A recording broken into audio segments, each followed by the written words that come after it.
Things that the world know the truth. Expose the lies, fakes, and bloodlines.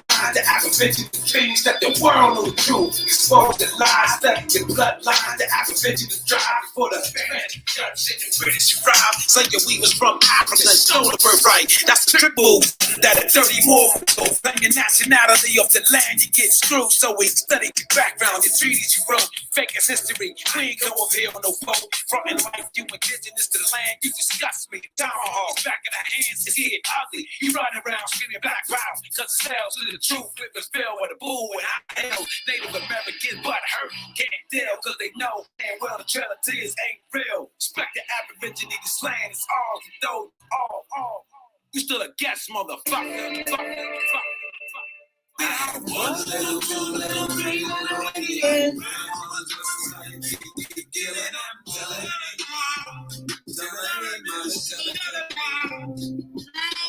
One little, two little, three little Indians. Like the video, share the video. OCO. House nigga, real nigga, fake nigga, feel nigga. My skin ain't black, What the damn nigga salute? On my little shit, it's aborigines.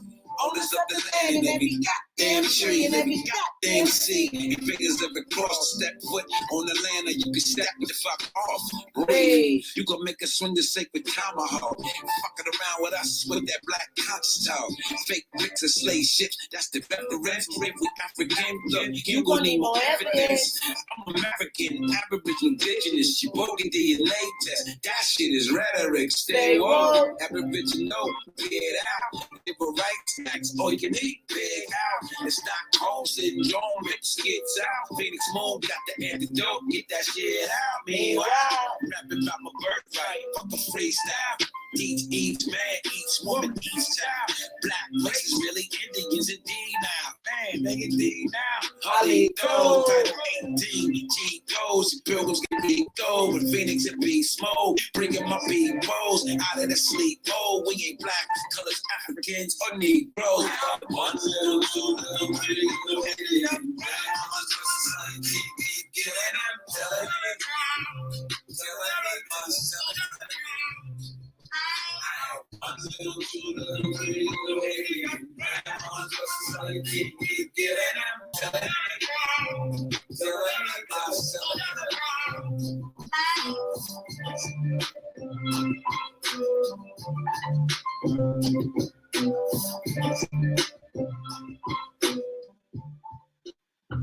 OCO, Halito, Chamachupa, what's happening? Sego, Chamawangapo. What it look like, beautiful ones? What's happening? I hope everything is healthy.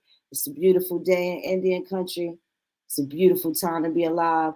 It's definitely a good day to lie, to die. Death to the lies, right? That's what it is. What's happening? What's good, y'all? What up, brother Jmar? President Ishmael, 3 the hard way. He'll be here soon. We wanted to get it shaken. We got part 9.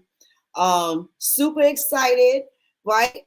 From colonizers to chief, Crooks and Creoles, exactly 193 years of Indians removed. We're going to get all the way into it. The Creole situation, we got to talk about our Russians. We got to go back into, we got to stay right there with that. They have a lot to do with a lot of these things, and we going to segue into some supportive documentation and show how the same things historically are still applying and why they're applying and who got their hand in the cookie jar. What up, brother Jmar? How you doing, beloved? Peace, Six of Phoenix Moon. Peace to everyone tapping in right now. Share, like the video. We're going to be bringing some more heat to the audience, to this these stories that have never been really brought to the forefront. Yes. And I'm definitely going to be landing a big bomb on the Russian aspect tonight. And I think that should really be the icing on the cake when I'm going to drop tonight about the Russians. So I'm hyped. I know that's right. I'm hyped too. I think y'all need to go sit on something soft and comfortable. You know how Jmar do When you get to dropping bombs, we ain't got no sound effects, but you know it's a whole bunch of them Hiroshimas when he pull up. Sit down, make sure you got some pillows around you in case you fall about your chair. You know, you never know what's going to happen. You're going to need something soft to brace yourself, all right? And you know the truth don't need no legs to walk, no knees to fall. It just stand on its own, goddamn. Brother Jmar, go ahead. You need to share the screen. You let me know. You want me to drop sources. You are up, beloved. Yes, thank you. And I got a lot of sources for y'all tonight. So we are the sauce bosses. All right? We the sauce bosses. We made it proper to give up the sauce, right? That's a fact. You can't front on that. We make it our business to take you to the source. So can you see that? Did it come up yet? It did. It did. Okay, so as you can see, this is coming from the state.gov. I just want to point something out, which I found quite interesting, since they want to talk about the quote unquote US relations with Russia. So let's see what they want to acknowledge on the state.gov. US relations, Russia, right? Russia recognizes the United States on October 28th, 1803, and diplomatic relations between the United States and Russia was formally established in 1809. Diplomatic relations were interrupted following the 1917 Bolshevik Revolution. Time out. Do you guys see how they jumped from 1809 to 1917? Shaolil. Isn't that quite odd? They just want to jump over more than 100 years of that history. And this is the main reason why I wanted to bring out this document, because they're omitting a lot of the relationship that I'm now about to lay down in other sources, right? So I'll move to this source. Let's break down some of this early history, since the state.gov doesn't want to break down. Maybe I could bring some of it to light. Just want to point out a couple of points in this list, as you see. And this is also coming from the U.S. Department of State Archives. So in one reference, they'll acknowledge it, and another reference, they won't. They'll bury this. I had to look for this. This is actually something that they published back in 2009, right? Just want to read a couple of these things. Like that 1809 date, right, that they wanted to end at and jump to 1970. If you read 1809, it says first Russian representative to the United States. Continuing, first U.S. minister to Russia. And 1810, you got the first Russian minister to the United States. 1812, you get the establishment of Russian colonies at Fort Ross. Fort Ross is in California, right? So this is a lot of stuff they want to brush over. The Russian mediation efforts of 1812. Yes, the Russians were involved in the mediating and the ending of the War of 1812. Yes, they played a part in that. Also, you got the Russian-American Commercial Treaty in 1832, which specifically names Russia as America's most favored nation under that commercial treaty. 1841, you got the sale of Fort Ross. It was actually sold to an American merchant, okay? So from Russian hands to American hands, easily, right? Also, 1842, American engineer, a consulate for Russian railroad. Did you know an American engineer went over to Russia and helped them build their railroad? Yeah, that's something that I'm going to be highlighting also. Just going on a couple more points of this. You got to point out the United States, and the Crimea War, which happens about the 1850s. The 1856 Treaty of Paris. Don't forget the ships that made it to New York and California, which is named here in 1857. Another one I want to end up here is what you get, the U.S. purchase of Alaska, 1867. So I just wanted to highlight some of this information that the previous U.S. relations coming from the State Department didn't want to highlight, since they wanted to jump over from 1809 to 1970. I just wanted to show that real quick. What I also want to bring up is talking about the Emancipation Proclamation and how it was actually influenced a lot by Russia. Well, how would I prove that? I'll play a quick video talking about Tsar Alexander II and his Emancipation Manifesto, which was actually signed in 1861, 2 years before Lincoln even thought about any Emancipation Proclamation. So this predates the Emancipation Proclamation from Lincoln. So let me just play this short video. I believe it will be only a couple of minutes.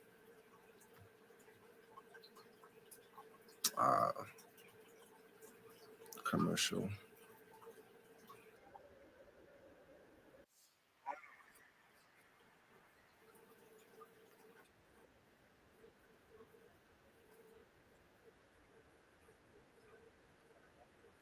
Can't hear it.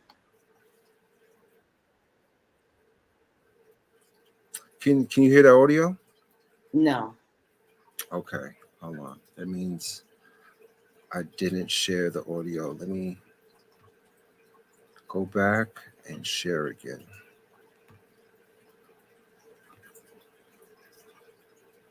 Sorry about that. That's okay. In the future.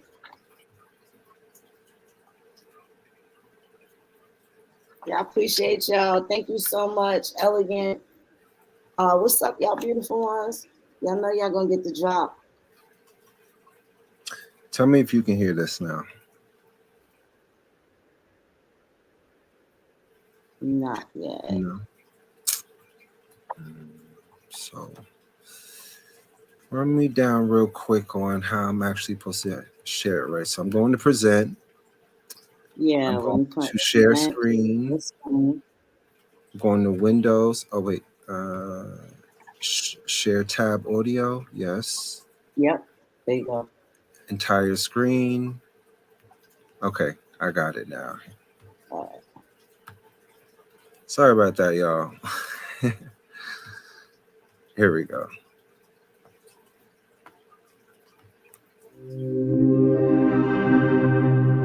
Hello and welcome to History Pod. On the 3rd of March 1861, Tsar Alexander II of Russia signed the Emancipation Manifesto. By the middle of the 19th century, an estimated 38% of all Russians were serfs.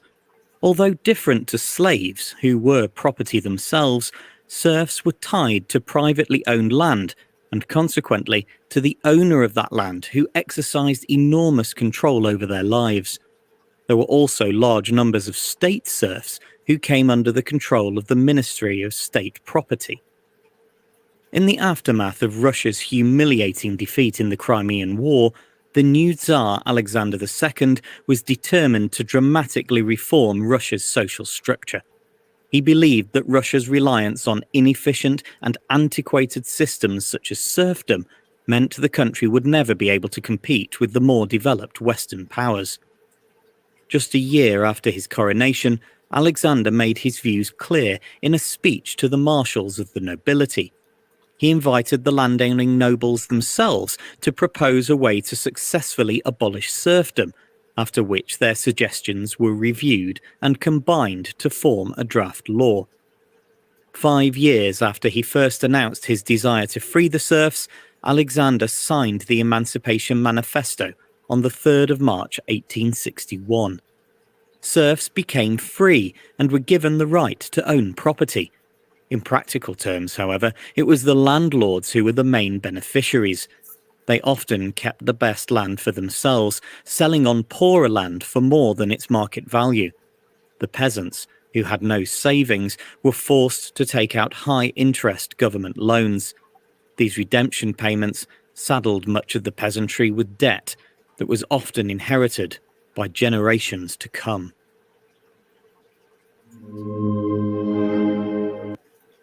Yeah, that was a quick little video, but I want to highlight that Emancipation Manifesto, right? Because when I stumbled across Russia having passed their own emancipation manifesto before we even had ours. And they have even a more detailed history. I'd like to point out in the video, it said how he had up to 5 years of talking to the land nobles about how to emancipate the serfs until he proclaimed it in 1861. So there's actually documentation of him talking about the Emancipation Manifesto as early as 1856. And continuing, right? So I will prove that right here in this share. In this share, you can see the sources coming from librarylore.yale.edu. I got these sources. You don't believe me? Check them out, right? It says the book shown here contains the principal preparatory enhancements adopted from 1857 to 1860 and all the enactments of the 19th of February of 1861. So it's talking how they were preparing even enactments even as early as 1857 before he even dropped the Emancipation Manifesto. Oh, I got another source for y'all. Be prepared for this one. Now, this source, I'm actually showing a PDF. But if you want the source yourself, you can get this from the University of Michigan.edu. And that would be under journals.publishing.umich.edu. So that's University of Michigan.edu. umich.edu. And it's called The Lessons Learned, the Influence on Lincoln of Alexander II's Emancipation of the Russian Serfs. So obviously there was an influence, which they never want to talk about. I'm just here to talk about it since they didn't want to talk about it, right? So highlighting some of this information. Like the video said, it said Tsar Alexander II emancipated millions of Russian serfs almost 2 years before Lincoln publicly announced the Emancipation Proclamation. Alexander II had signed the Emancipation Manifesto on the 19th of February, 1861, but he delayed announcing it until March 5th for Forgiveness Sundays in hopes that the start of Lent would heighten the peasants' gratitude. Lent would be their religious observance, right? The manifesto established a lengthy, bureaucratic, three-stage process of serf liberation. I can go through that, but this is a very long document. I just want to highlight some very key points. In the same month as Tsar's momentous announcement, Lincoln, in his first inaugural address on March 4th, 1861, offered no objection to the Corwin Amendment. And the Corwin Amendment states that no amendment shall be made to the Constitution which will authorize or give Congress the power to abolish or interfere with any state and with the domestic institutions thereof, including that of a person held to labor or service by the laws of the state. So the same month that Tsar announced it to the world was the same month the Corwin Agreement was also established, saying that they don't want to change slavery in America. So I'm just laying the foundation how this was already going on in Russia before it was even laid a foundation in America, right? Lincoln prefaced his acquisition to slavery with two significant hedges. Quote, I make no recommendations of amendments, and seems preferable that in that it allows amendments to the original with the peoples themselves. So originally he stated, quite frankly, that he did not want to interfere, right? Even though with these hedges, the irony of publicly seeking to maintain slavery in the same month as the Tsar announced emancipation surely vexed Lincoln. Continuing, the Russian experience with the serf emancipation influenced Lincoln's support for the emancipation and his development of the Emancipation Proclamation, as confirmed by these bullet points stated. First bullet point, Alexander II's belief that Lincoln supported slave emancipation heightened Russians' favorable diplomatic relations with the U.S. during the Civil War, which I laid down in the previous series, how Russia lent naval ships to the Union's disposal, right? Those favorable relations, aided by each side, able diplomatic corps led by Cassius Clay, the U.S. colorful minister to Russia, and Edward de Stockel, a gifted Russian diplomat, increased Russian strategic importance as a Union ally. Lincoln, Seward, and Clay cultivated Russian support for the Union by emphasizing anti-slavery policies and common ties of emancipation. Stop Watch this. right there. Y'all Sure. know who Cassius Clay? You know he come from Tennessee and Kentucky, right? You can almost guarantee that that is kin to Muhammad Ali. We're gonna talk about another day later on in life, but yes, the Clay family. Yes, pay attention to this red part, right?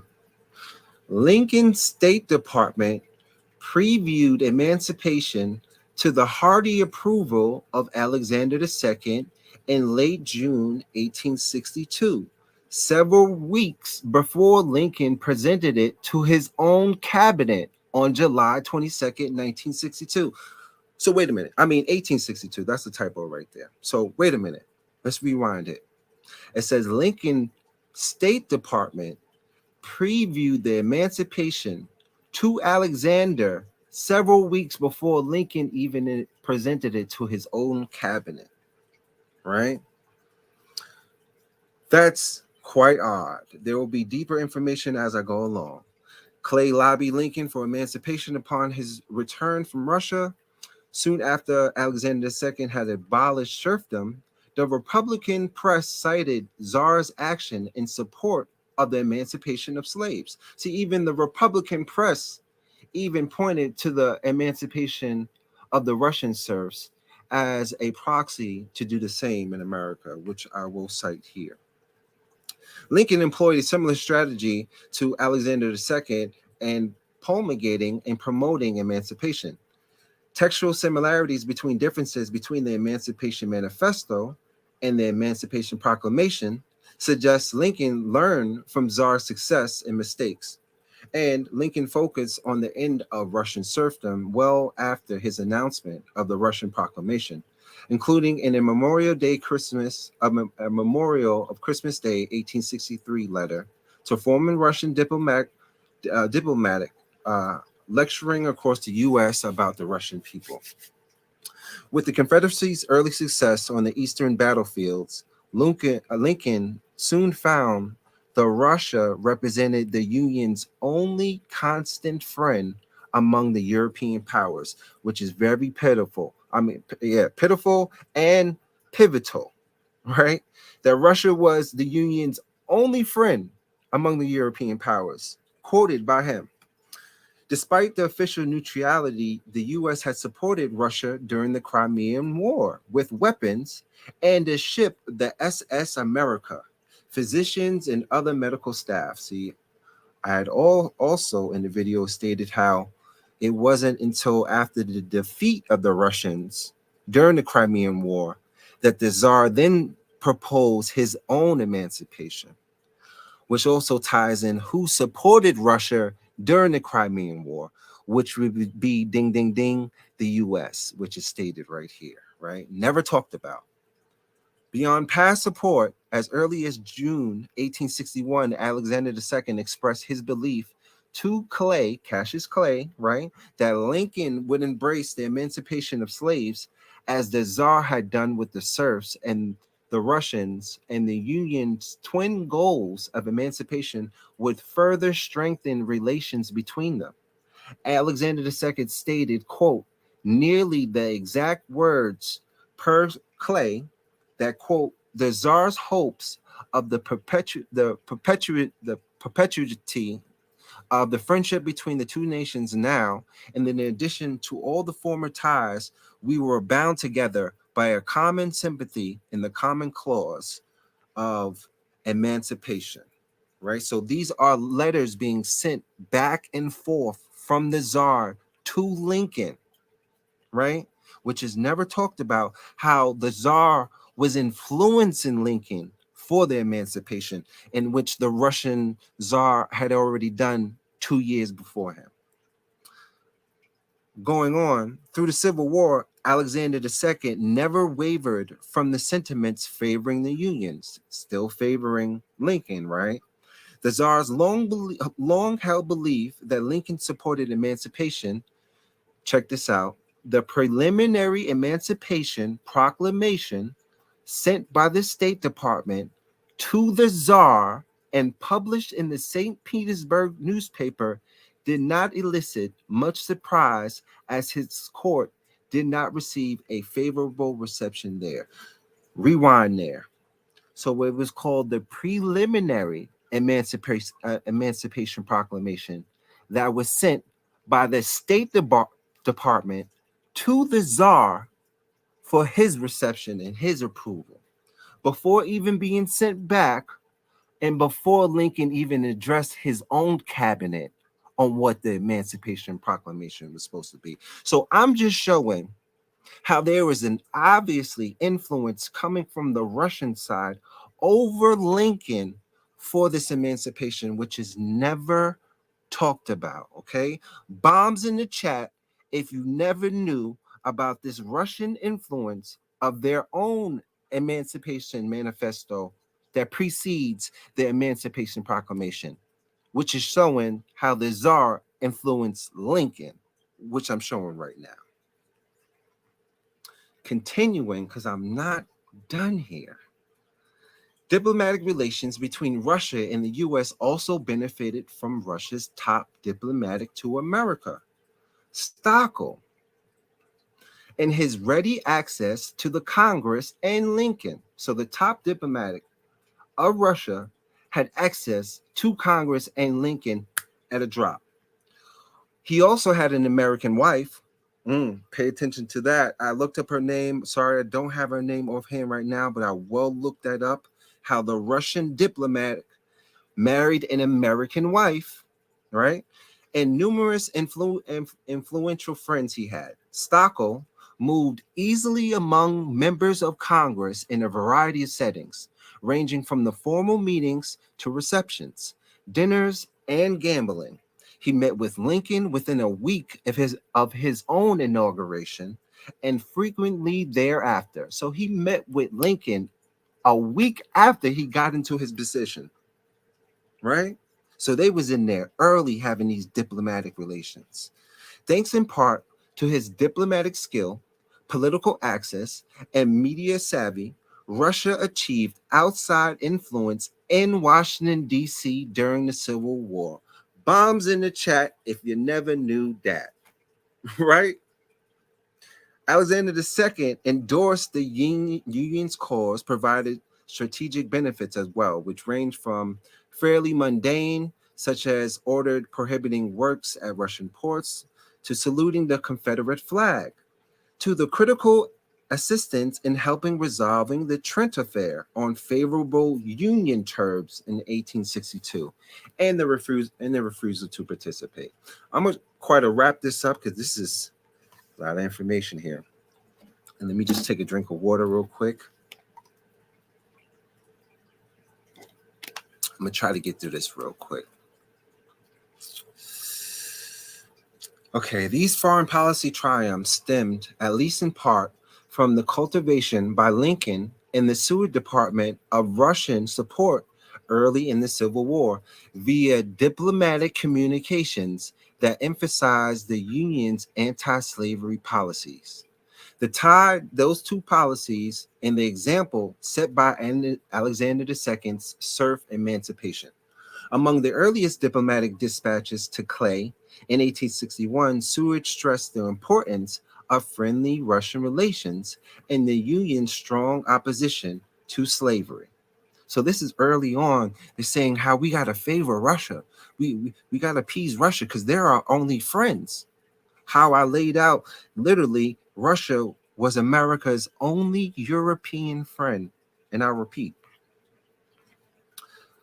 Alexander II also wrote himself, distributed public letters, cited in newspapers like the New York Herald, supported the Union from the Civil War's earliest stages, at least some of which may have influenced the diplomatic calculus in Europe over neutrality. In 1861, editorials in the newspaper explained that European press closely followed Alexander II's late noble letter, expressing his sympathy with the cause of our union in crisis. The editorial also argued, based on the concerns reaction in London, there too, we think we have secured in these English opinions of the Tsar's American letter a virtual confession that the Russians must henceforth be considered in any design on the part of England to pay false to her professions of American neutrality, talking to their support and favoring the Union and Lincoln, which is supported by these diplomatic relations going back and forth, and how Stockel, the Russian minister, had such ready access to Congress and Lincoln himself all throughout the Civil War. Cognizant that the emancipation furthered Russian support for the Union, the Lincoln administration perceived the coming emancipation to Alexander II, as well as Lincoln's draft bill seeking gradual emancipation in the border states. Simon Cameron, upon becoming the new Russian minister after his brief and disastrous tenure. Just reading on, we get some of these green points. Go down here. It's crazy because they was trying to assassinate them. And now we can only wonder what Lincoln's assassination was really about, right? Because they was trying to kill Clay. They had a couple of. I'm a piggyback right off of you, and I got the picture of what was the Stockel guy's name? Is that Edward Stockel or Stockel or whatever? Edward D. Stockel. Yes. Yes. Now, when I heard the D, I know he's got to be somewhere near Spain, right? So because the D means of or whatever, he's somewhere around that Mediterranean, right? I just absolutely knew that. It's interesting because they had something to do with Hawaii. So when their relationship in 1804 about the recognition, this is them recognizing them as a country. At that time, they was already trying to stake out Hawaii. Hold on, they had a fort and everything. Yo, let me just add in this. When you're done, you finish your point. When you land, I'm gonna come right after you because I see what you're talking about. You right on point, Phoenix. Because since we were talking about the whole Russian presence in Alaska, we can't forget the Russian colonization of Hawaii. They colonized Hawaii first, then they passed Hawaii's territory on to the U.S. just like they did Alaska. All right? So you're totally right. So when they say that Russia's our big bad friend, why they're not talking about all this friendship that was popping off in the 1800s? And that's what I'm trying to point out here. They very rarely point out all this buddy that's going on that I'm pointing out, right? Yes, September 22nd, 1862, Lincoln publicly announces the preliminary Emancipation Proclamation. But remember, the preliminary Emancipation Proclamation was sent to Russia back in March of that very same year before he even announced it. He found it his priority to send it to the Russian Tsar first. That's a very important point that cannot be skipped over, right?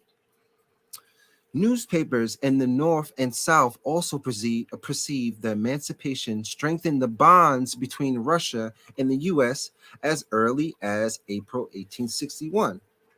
The Alexander Gazette wrote about this. They was talking about it in the New York Herald. There's many documents providing that support what I'm talking about, right? Let me point this out too. Previously, the Republican press had lobbied Lincoln to abolish slavery by citing the Russian example. On April 9th, 1861, for example, the New York Tribune editorialize, the whole world in all the succeeding ages will applaud the Emperor Alexander for the abolition of slavery in Russia. But what does the world think, and what will future generations think of the attempt to make slavery perpetual in America? So in 1861, the Republican press are writing how they're praising the Emperor Alexander, who abolished slavery in Russia, and talking about what will future generations think of America, how we tried to make slavery perpetual. So the Republican side, I'm gonna say that again, the Republican side was pointing to this, right? Which that gets skipped over. In this article, you will see it repeatedly how it stated that the Republican press, the Republican Party was doing this, not the Democrats, right? A couple more quick points, right? The Emancipation Proclamation announced on January 1st, 1863, received an enthusiastic reception by the Republican press, most abolitionists, congressional radicals, and much of the populace in major northern cities. Emancipation Proclamation among the world's most important events, even though it did not immediately liberate all or even most of the slaves in the South or any in the border states. Continuing. Additional evidence of how emancipation in Russia influenced Lincoln comes from the parallels in the processes, promotion, and text between the Emancipation Manifesto and the Emancipation Proclamation, suggesting that Lincoln had observed and learned from the events in Russia. Lincoln and Alexander II each pursued emancipation based on personal decisions shaped in part by military goals. Now, I will end that source. I will just present this real quick. Now, this is the actual Emancipation Manifesto coming from Russia. Now, this is coming from Russia's own presidential library, coming from the Boris Yeltsin Presidential Library, prlib.ru. From the Russian aspect, they're citing how, yes, they wrote their emancipation way before Russia. They also have sources citing how Alexander was sending these letters to Lincoln to influence him with his own emancipation. And I will end it right there. I will share some more sources later on, but I'll leave it right there and let you take it from there, Phoenix. Yes, the strange relationship. I knew it was something, even more so the way that what happened was you have the Russian ambassador who's really a Turk. You guys, what was his name? Stokel, right? Let me pull him up. And the thing about it is you have those Russian Creoles, you have the Black Bolsheviks. We know that these are some of those, what they're called icons in those churches that they tried to destroy in the bottom of the 1900s, which I'm pretty sure was during the time of the Bolsheviks and World War I. But if you notice, Russia at that point may have felt like they were guaranteed a part of the European Union. Somehow they ended up being the Asian Siberians, and they've been taking away little slices the entire time. So let me get a picture of your boy Alexander. I do have a newspaper article talking about them with the hijack in Hawaii, and I'm going to start with that. And this is from 1976. Hold on 1 second.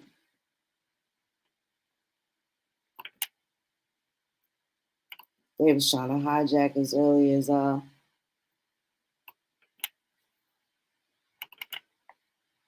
early 1800s when they made that weaponization. So they had their hands in all this conflict and stuff so they can still conquer other lands and spread the damn smallpox vaccine. Ain't that about a bitch? They doing the same thing warmed over. So this is the Honolulu Star Bulletin, December 5th, 1976.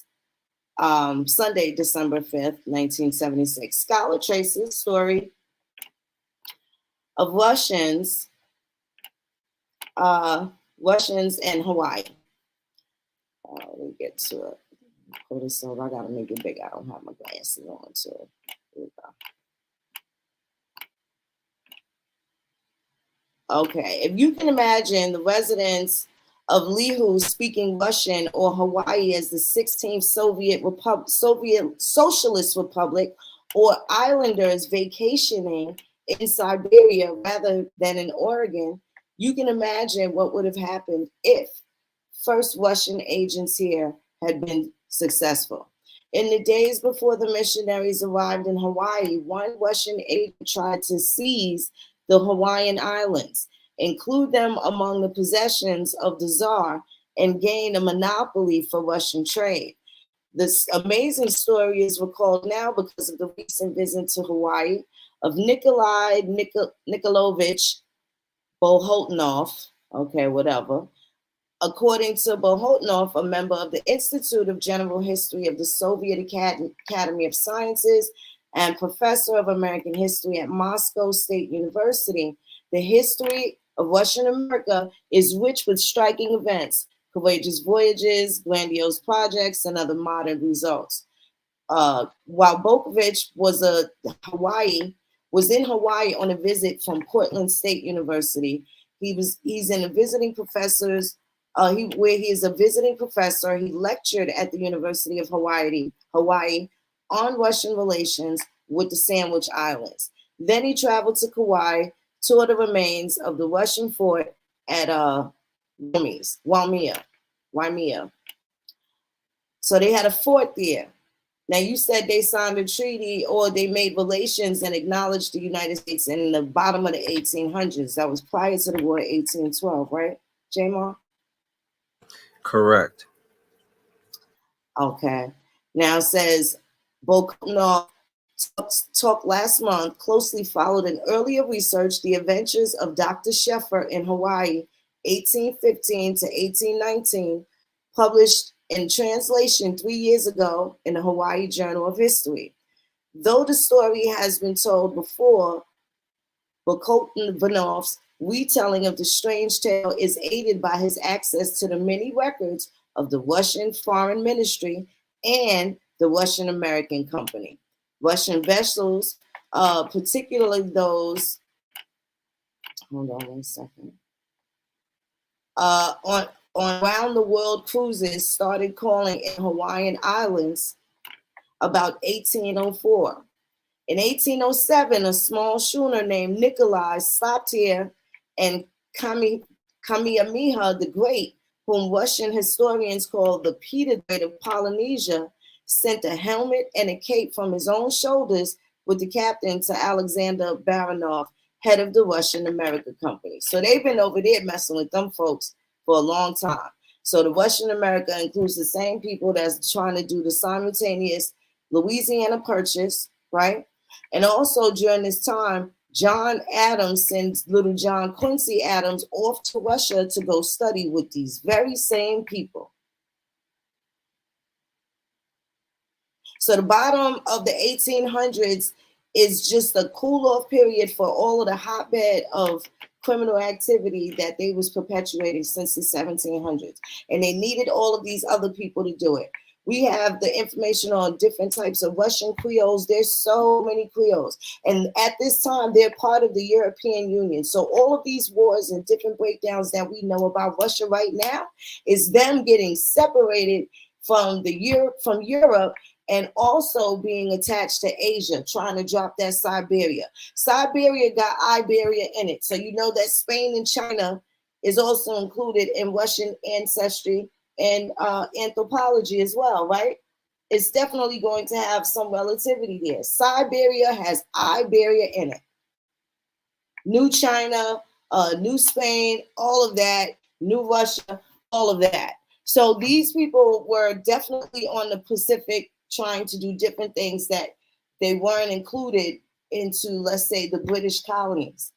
But as they're breaking away, they're making ties and relationships to do these other type of different strategic colonizing. And it ended up being Hawaii and everything end up being the United States possession. Same as Russia ends up being a United States possession. However, they have now activity where they're getting Alaskans moving in over there pretending to be them. They have Russians over there pretending to be them, and a whole bunch of other people, with the inclusion of them being included in the BIA, right? As they become U.S. citizens, and now they have the quote unquote native Hawaiian, still not the original. So now we have to find out what were their original names. Maybe that's something that the original Hawaiians and Polynesian brothers and sisters probably have to go back to, right? Because this other stuff they doing is bunk. They put the copyright on it, and they put the kibosh on all the original people. And it's crazy because Russia, again, they have so much evidence of a swarthy presence. They are predominantly Muslim, believe it or not. They are Christian, Muslim, and absolutely Jewish. So there's some interesting history. And guess what? Guess where you're going to see a lot of these people also? In your Lakota Sioux, South Dakota early records. If you've ever looked in on that particular type of history, they do have missionary records and different type of documentation as well. I know them Lakota folks ain't seen it. They ain't telling the truth about a lot of stuff, but we're going to leave that alone.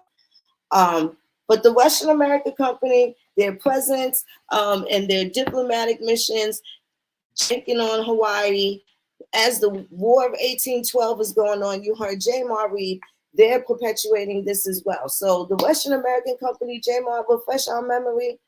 Who formed that company?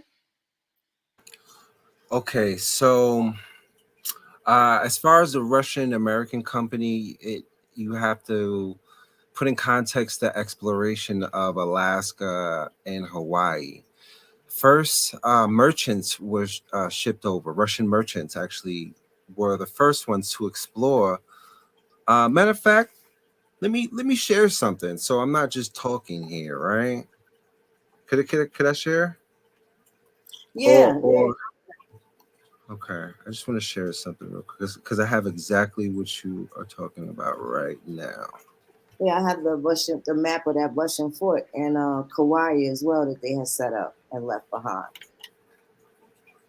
So this is another timeline, right? Now this is from usrussia-relations.org. The exploration of Alaska. After exploring the peninsulas off the Pacific coast in the 17th century, Russian Empire sponsored expeditions by two explorers, the Dane Vitus Bering and Russia's own Alexis Chirikov. So Bering, you know how you get the Bering Strait? That was one of the first explorers. That's how you get that name Bering, right?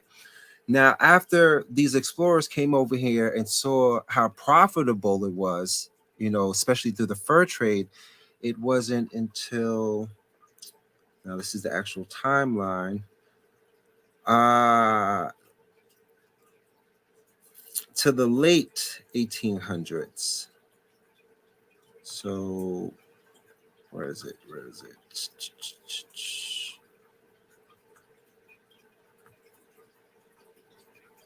Okay. The Russian American Company comes at the end of the 1700s, about 1799. But like I said, already in place, you had merchants. Company is the government taking over the merchant business in the Americas. Because at first it was just regular merchants.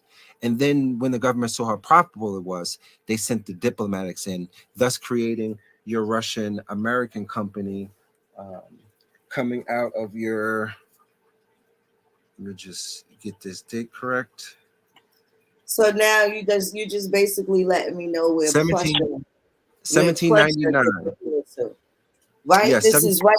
These are people that would have had some try to consider some of that Yazoo stock, right? And why they would have been so desperate for land, the commerce and the investments that they would have made around this time frame. So this 1780 is pretty important. It always took them a good chunk of time to pull some of these ridiculous feats off, this theft. And it took a lot of people to do it. So this timeline here is very interesting. Go back to that other slide. What was that? Oh, Because this? Prussia disappeared. Yeah, no, the other one. Yes, this is No, before that too. before. Yes. Ekaterina. Who's that lady? Oh, Catalina. She was one of let me see, head of the. Oh, she was part of the Russian American Sciences, and she was a member of the American Philosophical Society. Was she Creole? Her hair looked kind of thick there. You know what? I There, wouldn't I wouldn't doubt. And Eliza Howard is the American wife who married Stockel, the Russian minister. So he took an American wife. Howard University, Howard, them people. Her name is Howard. Yes, last name Eliza Howard. So that's who the Russian minister married in America. So some of his bloodline is still around here that, definitely they don't want to talk about. I just want to point out quick couple of things in this timeline, right? This timeline is very important. Okay, so the Russification of Alaska. So that's the 1799. That's the Russian American company, which is stamped into place by the oligarchy, the elite. They start to take over the business of Alaska, right? Continuing from the 1799 point, first ambassador to Moscow, 1809. John Quincy Adams, I brought that up, right? Russian colony in Northern California, Northern California, Fort Ross. This is pointed out in 1812 how the Russians had a colony in California at Fort Ross, right? I want to get to one other quick part.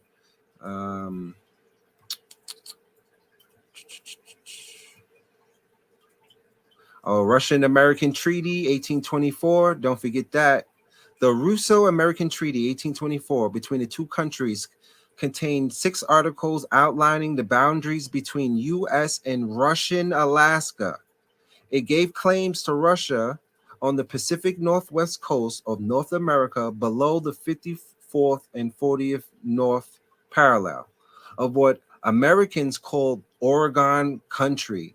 The treaty effectively nullified Tsar Alexander I's 1821 decree, right? So they had a treaty saying how America, we acknowledge Russia's claims to California, basically. And that's how you get that Fort Ross. So since they're in California, what I want to drop a bomb on 1849, your gold rush in California. Gold was discovered in former Russian territory in Northern California, triggering the gold rush of 1849. Russians from the Russian American Company were some of the first 49ers. I'll repeat. Russians from the Russian American Company were some of the first 49ers. Okay, and if you didn't know, the first 49ers were Russian. I'm here to let you know, right? One quick thing I want to skip over. Check this. I'm gonna add to that. Yes. Some of those first 49ers was Southeastern Negroes that left with Clay and them. People from Kentucky, right? Because that's where Cassius Clay is from, relative to Henry Clay. And then there was another Clay that was a cousin too, that was all up in the Kool-Aid. American Colonization Society, they had this whole family had their hands full. And God bless Muhammad Ali, right?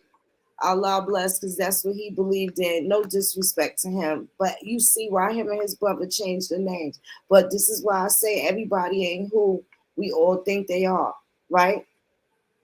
And sometimes people wanted to get away from that. And I'm pretty sure they use that maybe vulnerability or something to make him hate this country and make him hate his heritage, right? To where he became a Middle Eastern and changed his faith and all that other stuff, right? Because his brother changed his name to Rahman. His name is Rudy Valentino, right? He named after Rudy Valentino. Rudy Valentino Clay, Cassius Marcellus Clay, named after this Russian American diplomat Abraham Lincoln. They was trying to bust shots and tear him up too. Right? Clay wasn't, so they was up to a whole bunch of shenanigans that a lot of people clearly wasn't trying to hear.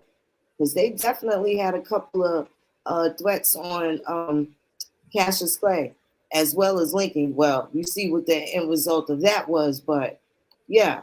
So let me read a little bit about Cassius, and then I'm gonna get off that because I do not even wanted to think look like we bugging on the legend, right? It ain't that. This ain't that, but the information is real.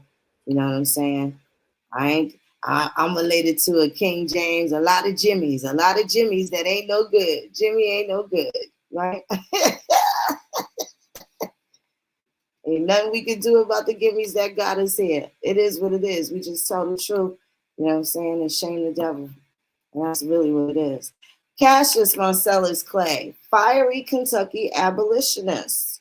On October 19, 1810, Green Clay, cousin of former Senator Henry Clay, and Sally Lewis welcomed their son, Cassius Marcellus Clay, into the world. Little did they know how colorful a character their son would be. Now, you know what's interesting, because even in the old articles, they call this man colorful. Didn't they mention that on your source? Colorful. Why did they mention him colorful? Maybe he's Creole, maybe he had some mixed lineage that they was trying to hide. Automatically, when I see certain, of course, the names Lewis, I know where Lewises are attached to and why they would be attached to the Clay family too as well, right? Here we go. Clay featured on the National Constitution Center American National Tree. Part of its main exhibit. Was born in Kentucky and resided there for most of his life. Although his family had owned slaves, Clay became an abolitionist early in his life after hearing a speech by William Lloyd Garrison while at Yale in 1832. He eventually founded the abolitionist newspaper, True American. In 1835, he was elected to the Kentucky House of Representatives, and he was reelected 3 more times. Despite his abolitionist beliefs, he was one of the first members of the Republican Party, eventually currying favor with President Lincoln. While in the Kentucky House, Clay was not the most popular man. On 2 occasions, he was nearly killed for being an abolitionist. You think that's the reason? It may or may not be. That just sounds like a little hyperbole. The first attempt occurred during a political debate. The story goes that the political enforcer, Sam Brown, was hired to take Clay out. What political enforcer? He walked on stage and promptly shot Clay in the chest, but Clay did not go down. Instead, struck Brown multiple times with his Bowie knife, ultimately cutting off Brown's nose and ear. The second attempt was an ambush by the Turner brothers, whose father was a pro-slavery politician. They surrounded Clay and proceeded to beat and stab him near to death. But Clay never wanted to go down. Don't it sound like somebody? Never the one to go down without swinging. Once again, used his Bowie knife to injure his attackers, and eventually ran down the oldest brother, Clay Turner, and stabbed him to death, according to the worst case scenario almanac politics.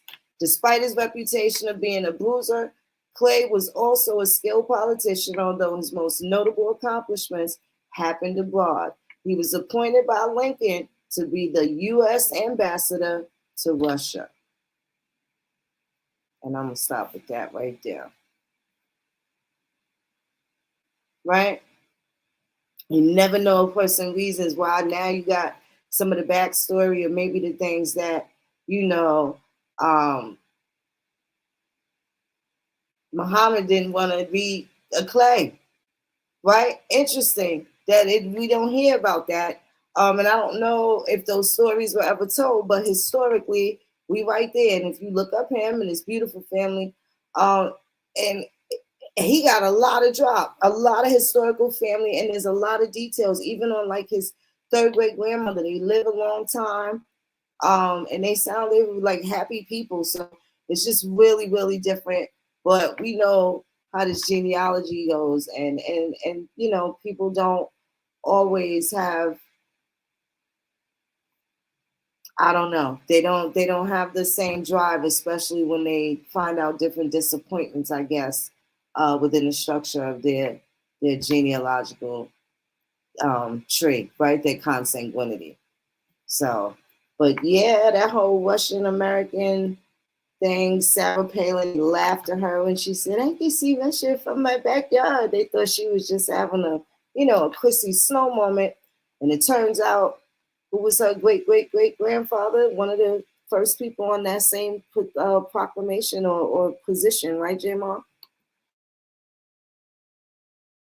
She got some kinfolk on there.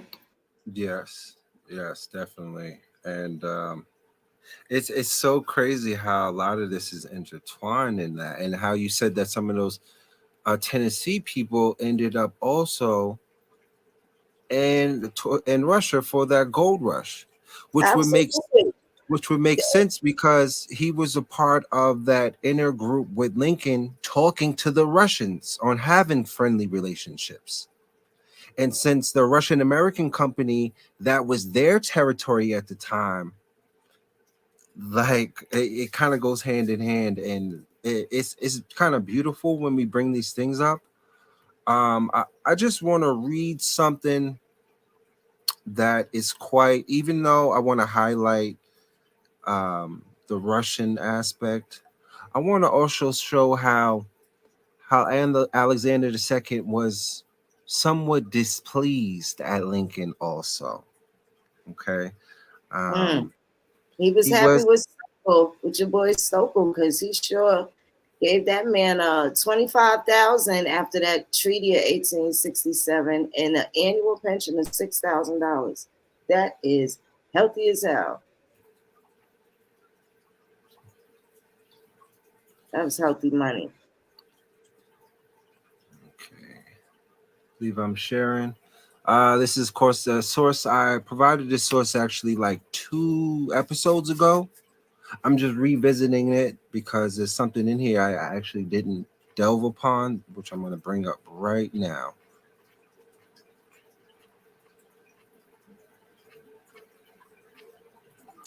Right here. Look at Abe, if that is an accurate picture of Abe, right? Abraham Lincoln's issuance of the Emancipation Proclamation on January the 1st, 1863, met with praise from most of Europe. Ironically, the Russian response, as embodied in Baron de Stockel's reaction, was amongst the most negative. A frequent critic of Lincoln, the Russian minister argued that the proclamation should have been universal in its immediate application. So the Russians are pointing out how it's not universal.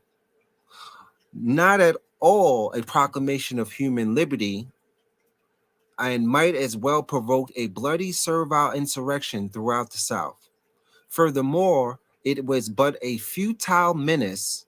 It set up a further barrier to the reconciliation of the North and South, always the hope of Russia. The response from St. Petersburg was mute. Tsar Alexander II, conversations with an American banker years after the war, suggests that the Russian ruler shared his minister's misgivings.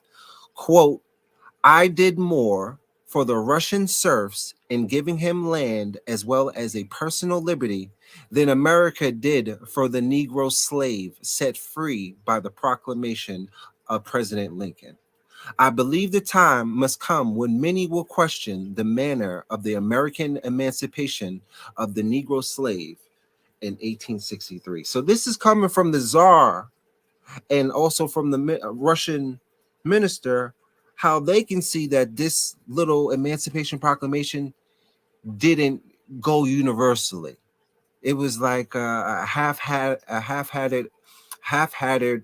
effect of them trying to do, because if you read into it, it actually states that Lincoln did this as a military option, because what he did was he freed any slaves in the South. He didn't talk about those slaves in the North now. He was doing this Emancipation Proclamation of the South militarily. And this is pointed out by the Tsar, saying that he did more for the Russian serfs than their proclamation from President Lincoln for the Negro slaves. Boom. Damn. Oh my God. Mm, mm, mm.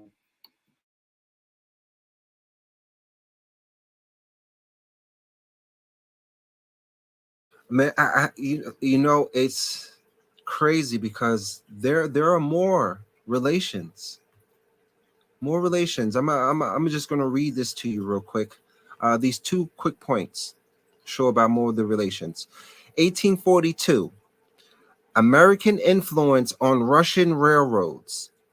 American engineer George Washington Whistler arrived in St. Petersburg as the chief surveyor for Moscow, St. Petersburg's rail line, the first Russian long-distance railroad. A year later, the Tsarist government gave American company Harrison Winans and Eastwick a long-term contract for the production of locomotives and rolling stock for the Russian railroads. Let me just share this to y'all, so y'all don't think I'm bluffing here, right?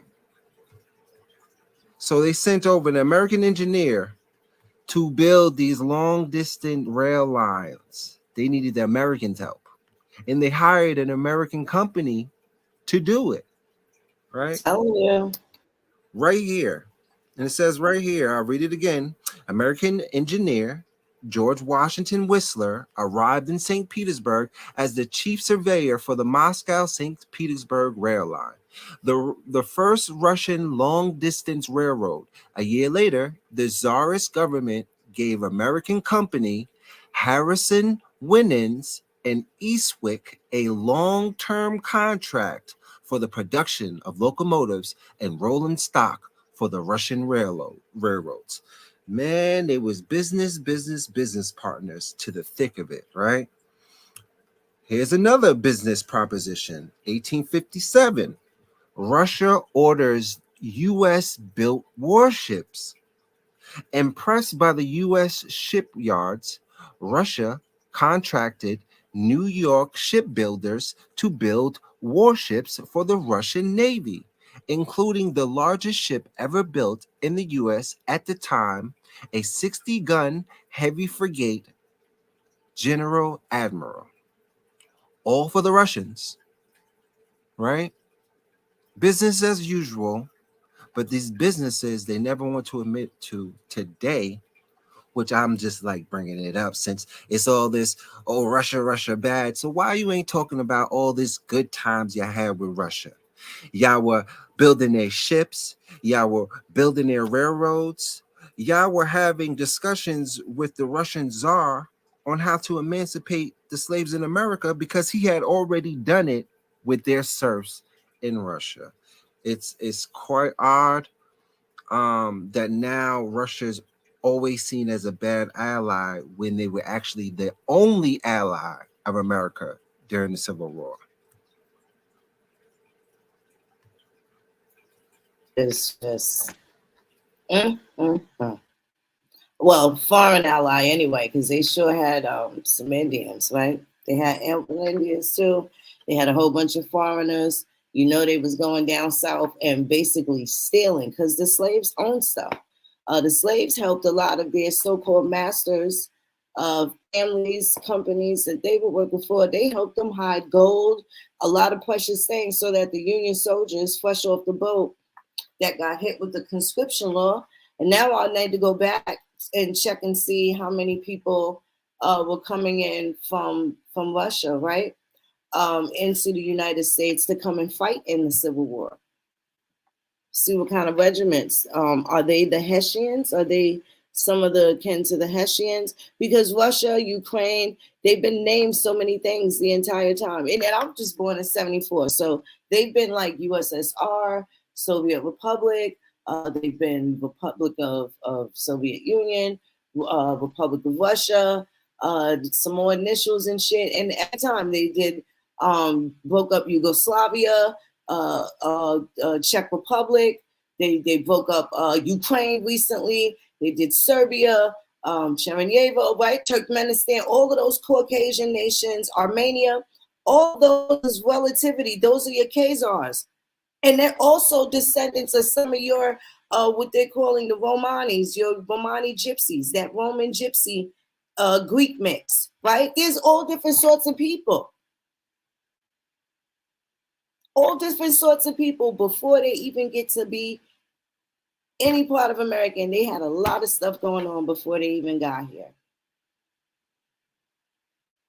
Russia also during this Cold War, but they signed this treaty, 7 nations, and they always talk about these nations, China, Korea, North and South Korea. So how does South Africa get a deal in the Antarctica Treaty? How did they get invited to that party? They're there. So whatever they got going on, they shook hands on Antarctica being a place where they are not going to pollute. They're not going to have war. There's not going to be any fuckery going in Antarctica. And we probably need to look into that. We probably should get some FOIA requests and maybe ask for some old information to be declassified, because that's a big secret. But they always act like, oh, we're going to go to war with Korea. Oh, we're going to go to war with Russia. Look like they got too much business together to do anything. It's hype, it's propaganda. And fortunately, we used to have the Smith-Mundt law.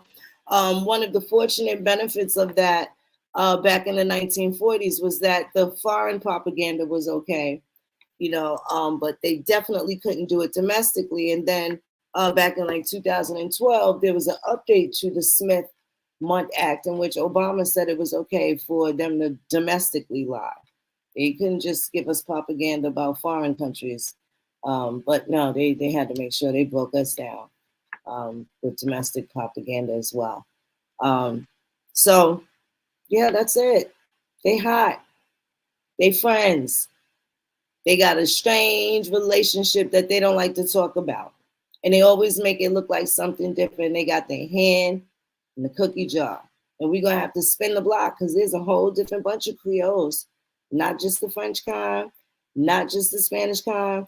And let me just go into this. And, because they got Russian Creoles. And, of course, they have Chinese Creoles, Siberian Creoles. Siberia got Iberia in it. So Spain, Russia, China, cousins, family, clearly, right? Philippines, they're all the relativity over that way. A lot of stuff going on over there. And a lot of them is family before they even got close to our portion of the world. That's why it's always been us against them or them against us. We ain't know we was at war. We done treated everybody kind. They done stole our shit and and sell it back. But let me show this article.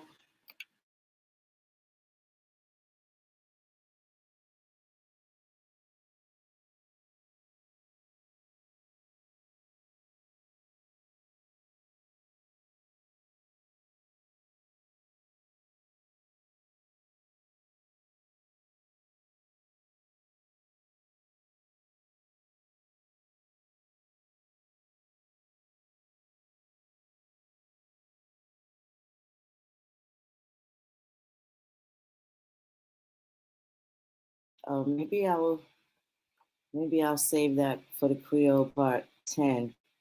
But I did want to show something about the Russian languages.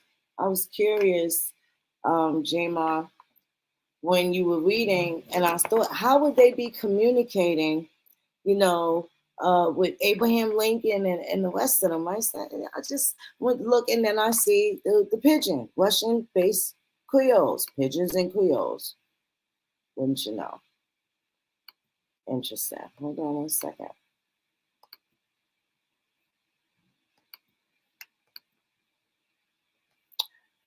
Category: Russian-based pigeons and Creoles.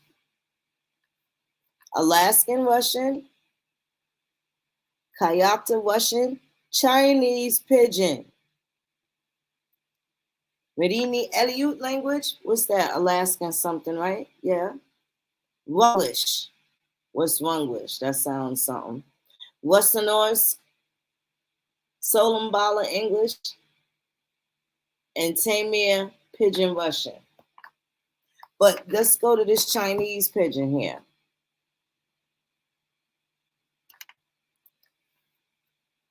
Contact language used by Russian and Chinese traders to communicate during 18th, early 20th century. The Pidgin owes its name to the town of Kayakta, a Russian town on the border of the Qing Empire's Outer Mongolia, which was the most important border trading point between the two regions for more than a century after its foundation in 1728. In Russia, known as, I'm not about to pronounce that, and in Chinese, known as, neither one of us know what the fuck that is, mixed language Creole. That's what that means. Mixed language Creole. So there's a lot of different Creole business going on. So the ways that these people were able to communicate, speaking multiple languages and stuff, still used root words based on what we say. Anytime you see Pidgin, it still has something to do with the bits and pieces of the language that was been the trade. And that tends to be English, because how are they able to communicate with Abraham Lincoln? And you don't see anything about, in their translator box standing by taking notes. There's nobody else there. So they're able to communicate. Very, very interesting. And I do apologize that our beloved cousin couldn't be with us right now, but he'll definitely be around for part 10. That's for sure. But Russia got their hand in the cookie jar. Strange affinity with the United States. They can't hide it. They can't deny it. Okay.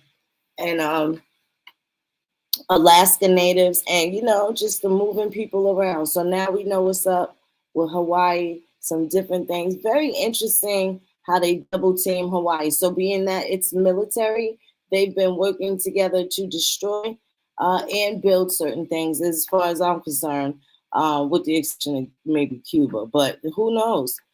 They may have been doing secret contracts the whole time. And we've been none the wiser thinking that they were enemies. It's just a lot of things that we all need to look into on a global scale to catch, different criminals. And you always look at the behavior of like Gorbachev. If you think back, the way, what's his name right now, Putin, very brazen, very stifled, and they're kind of pompous. And it's because they got the and one in the United States. So when they do spill the beans, they spill beans, even though it doesn't seem like it makes any sense. It does, and it will make sense, and it won't get past you now because we're breaking down the historical drop in the secret relationship with Russia, Alaska, the BIA, Hawaii, the Emancipation Proclamation, this treaty that they also had. And you can also guarantee it's going to go back to some of those tribes, especially the ones in North and South Dakota. We're going to kick it on a whole nother date later on in life about that. I definitely hope y'all enjoyed the program. Please like the video, share the video. We coming back with content. And we're going to go down this Creole rabbit hole, honey. And I'm going to tell y'all, it ain't no offense, but we're just going to tell the truth and make sure that you got to find out what kind of Creole. There was no lie when Chief Warhorse said, she asked, what kind of Creole you talking about? Because there are so many. We're finding Russians, different nationalities, different continents, and they've all had their share of Creoles. And we're going to get into the meaning and what they meant at certain times in law, so you can't mistake it. Well, they meant this over here, and how you going to tell me you didn't live here? I'm not going through all that. We're going to put the law up where it's at, and it's up and it's up. And that's pretty much it. That's all we do here. We ain't trying to be contrarians. We want people to know the truth so they know how to get to it on truth's terms and get right. Ain't nothing wrong with it. It's a great way to live, a good thing to practice.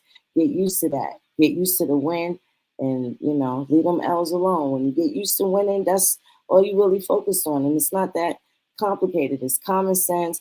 and definitely is trusting grandma and grandpa. I want to thank you all for pulling up on us. Jmar, you want to say something kind to the folks in the chat, the beautiful people that pulled up on us? Yes, appreciate you coming and listening. I think I'm gonna take a break from the Russian aspect for a while. I've been on Russia's neck for these last couple of episodes, but I just wanted to lay this foundation that's obviously not being acknowledged.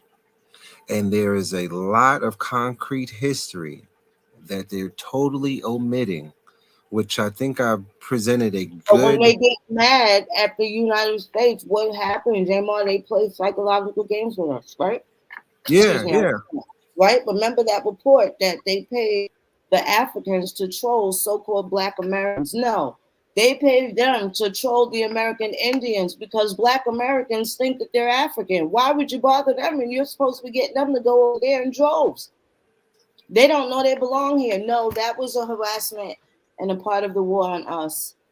Basically taunting the United States to position themselves to do what's right. I'll bet you $1 to a donor. That's what gave any empathy, sympathy, or consideration of the reparations, just so other people don't start blowing the whistle. That's real talk. And everybody had their hand in our cookie jar. They've been stealing grandma's sugar cookie recipe the whole time, putting it off like theirs. You know what? I hope you don't mind, but I want to end this off on 2 quick shares. I'm gonna make this real quick. No, I do not mind, sir. All right, and I told Phoenix earlier that this is the bomb. I'm take a break from Russia because I've been learning a lot about Russia. So yeah, we ain't trying to dodge no submarines. You know, they fancy. yeah, but in particular, we're definitely highlighting their relation to this land. Their colonization, they're talking to the powers on this land. They're what they would describe as an odd bedfellowship. Odd bedfellows. Right. That's what they're calling Russia and America during this specific time. This weird relationship that they have, right? Mm-hmm. But I want to talk about certain proposals proposed by Russia. And since we woke up about the Russian Creoles, because I don't think anyone was thinking about no Russian Creoles, so we had to wake up that Russian Creole. Let me wake up another aspect of Russia. Right here it says, building on Zavalishi's proposal, right? Talking about proposals in California, Mordvinov planned on buying serfs from Russian landlords and sending them to California. The freed serfs were to be supported by the company. Which company? The Russian American company. Continuing. And had to remain as settlers for 7 years in its service. After the expiration of their contracts, all farming implements provided and land farmed upon will become the property of the freedmen. Wait a minute. Freedmen? Russian freedmen? In California? I say that again. Level the building. I'll say it again. They were talking about sending Russian serfs to California under a contract to work for several years. And upon fulfilling that contract, they would give them land and property. And they specifically designate them as free men. So just like you got to know what type of Creole you are, I would say also it is very important to know what type of freeman you are, because obviously Russia was trying to do colonization here and sending their Russian freemen to California. Last thing I will share with you. Damn, there's more. I'm glad I was sitting down, bro. There's more. Last quick thing, notice this is from Smithsonian Magazine. It says, before Lincoln issued the Emancipation Proclamation, this Russian czar freed 20 million serfs to support what I had provided earlier about the Russian Emancipation Manifesto. And this is a new article, note the date, August 30th, 2022. So they're only now writing about these relations between Russia and America. Why so late in the game, right? I would say it's so late in the game. Let me share this right now because of this picture right here that was in everyone's classroom. Now, as little kids, and as we used to stare at this map, it doesn't really show you the perspective of how close Russia is to us because they separated in totally two opposite sides of the page. When in all reality, you got to take those two ends of the page and fold them together.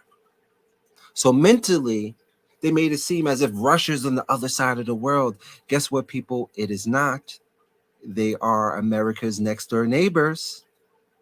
And they can do all this hoopla back and forth saying bad America or bad Russia, but they are neighbors. And they've been had a quite long history of friendship all throughout the 1800s. It's never talked about. Just like it's never talked about how really close they are to relations. So I thank you, Phoenix. I will leave that share right there and saying that the only reason why I delved into Russia, remember, the only reason why I went into Russia is because of Alaska. Me studying Alaska and all those 229 tribes recognized today in Alaska that came about in 1971, signed in by Nixon, right? Federally recognized. That's why I got on this Russia drop, is because I'm pointing its connection to these present now Creoles in Alaska that definitely has some Russian bloodline, which I provided in these episodes. It's never talked about, which is they are recognized as Indians, or my bad, Native Alaskans. They're recognized as Native Alaskans. So I thank you, Phoenix, for letting me bring in the people this Russian information. And I want to say, if you hear any of this information, let them know where it came from, because I haven't heard anyone being talk about this. They call them Siberians, but don't say how. They ain't get to the nitty gritty like this. I guess we probably gonna have to go back to your Swathi Russians, right? And the Bolsheviks. I don't think we should leave Russia alone. Let's speed at it because it got a lot to do with a lot of people. And that map you pulled up, we're gonna have to put that back too, because when they was in Europe before they got here, couldn't they walk to Russia before the beef with the Ottoman Empire, right? Before the Mongols may have destroyed a couple of butchers and stuff like that. But wouldn't they be the Mongols? Hold on, we're gonna have to talk about it. Don't leave Russia alone. We definitely gonna have to tap into that. Maybe if that's gonna be the next series, Russia can't go away because they all up in this federal recognition, right? All the way in it.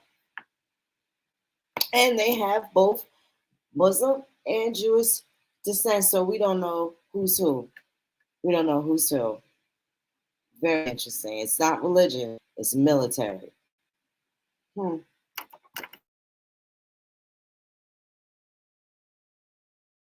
Very, very interesting. Well, I want to thank you, Brother Jmar. I hope our cousin had a safe flight. He was actually getting in. So he'll be here for the next episode. You can guarantee that. Go and check out the Oklahoma drop from, the Tulsa, Oklahoma drop, Beyond the Black Smoke. It is available on YouTube, on the new YouTube channel for a very limited time. If one of the mods can drop that in there, we do have our tickets for the event in South Carolina. And if y'all give us 2 more days, we'll have the hotel information. We do have a hotel blocked off that is going to be close to the venue. It is a 3-day affair. We have 1 day indoors and 2 days out. It's going to be really nice. The elders 65 and older, you are free. Please come. And children 12 and under, of course, are free. We're going to have food, music. We have lecturers. We got beloved Johnny Aberrich. He's going to be pulling up on us. Of course, Tasha Shee. We have Dr. Fontaine, cousin Ishmael Bey. We got brother Jmar. It's going to be Damon Taylor. Oh, man, we're going to have a good time. And we got 2 other special guests. I can't mention right now. Can't right now. One I'll probably be able to talk about in a week or two, and the other one is just like have to just stay a surprise. But those tickets is on sale, baby. Y'all want to get yourself together? Come spend your vacation with us. We're gonna be in a historical place. And we're gonna talk about some South Carolina history. We got a whole bunch of stuff going on. Super excited. Let's have some fun. It's going to be Indians getting together, genealogy like no other, local history, and just South Carolina history as well. Where our cousins at? We're doing a cousin search. We got fun for the children, healthy environment. I wish y'all would join us. Come spend a couple of days with y'all summer vacation with us. It'll be fun. The kids will be talking about it. Arts and crafts. Shout out to Damon Taylor with his book In Our Family. Cousin Tasha with the book of cursive writing. So our children will have that beautiful penmanship. Oh my goodness, that beautiful cursive penmanship, and be able to read, write, and interpret our historical documents because they know cursive writing. So super important. And then of course is the dope coloring book. I want to give a shout out to all of our American Indians doing the right thing. And if it ain't us, then who? And if not now, then when? You already know what it is. Take care of yourselves. Take care of each other. Until we see each other again. Chipisa la chique.